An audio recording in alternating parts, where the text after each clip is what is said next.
Well, a new report warns Ottawa and Gatineau will bear the brunt of public service job cuts as the federal government looks to find $25 billion in savings. The National Capital Region could see 24,000 jobs cut by 2028. CTV's Josh Marano joins us live with more on this, Josh. Yeah, Patricia, cabinet ministers have been directed to find big savings in federal departments, museums, and other federal institutions. A report from the Canadian Centre for Policy Alternatives predicts it will add up to 57,000 full-time equivalent positions eliminated between 2024 and 2028.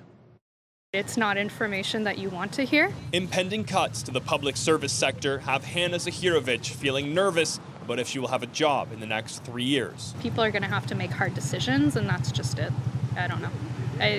It's hard. As a public servant, I'm like, no cuts. But as a taxpayer, I'm like, ooh, we can use some cuts. Earlier this month, cabinet ministers were directed to develop a plan to find savings of up to 15% in federal departments. A new report from the Canadian Centre for Policy Alternatives predicts that the National Capital Region will bear the brunt of the job cuts. It would mean the loss of about 57,000 jobs.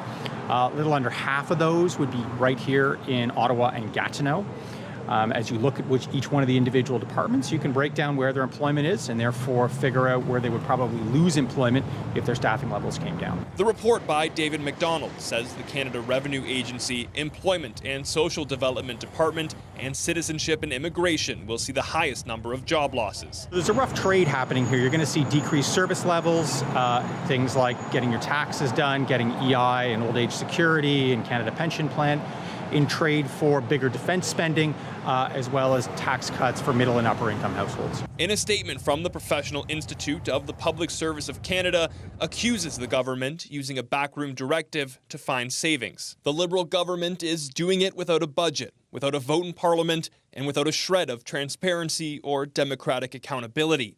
No debate, no public input. These have yet to be booked in a budget, so we don't actually know how much of this is going through, but this is the brief that got sent to ministers. You need to show me 15% cuts, show me a plan, and we'll decide later whether it's something we want to approve or not. The size of the federal public service has already been cut by 9,800 jobs over the past year. As for Zahirovich, she says she hopes there will be more answers soon. More clarity will definitely put me a little more at ease. Even if it's not information I want to hear, just knowing for it allows me to plan for it a little bit better.